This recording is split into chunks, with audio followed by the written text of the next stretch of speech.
వర్షంలో చిన్న కోడిపిల్ల కనిపించకుండా పోయింది. గ్రామమంతా వాన కురుస్తోంది. అయ్యో, ఎంత పెద్ద వర్షం వస్తుంది. చిట్టి, ఎక్కడున్నావు? Chip chip. సీత తన కోడిపిల్ల కోసం వెతుకుతోంది. బుట్ట దగ్గర చూసింది. బుట్టలో దాక్కున్నావా? నన్ను ఆట పట్టిస్తున్నావా? మంచం కింద చూసింది. మంచం కింద ఉన్నావా?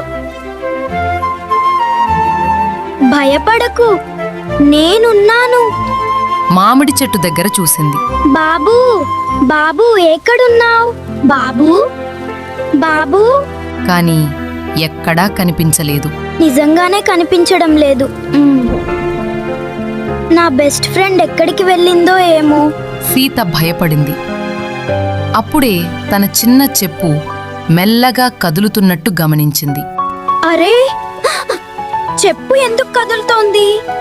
అందులో ఎవరైనా ఉన్నారా? ఆసక్తిగా దాని పైకి లేపింది. నెమ్మదిగా చూద్దాం. అయ్యో, నిజంగానే ఏదో ఉంది.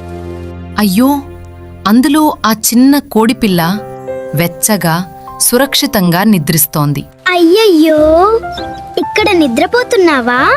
నా చెప్పునే ఇంటిలా చేసుకున్నావు. Chip chip. సీత నవ్వింది. తన చిన్న స్నేహితుణ్ణి హత్తుకుంది. ఇక నుంచి ఎక్కడికి వెళ్ళొద్దు, సరేనా?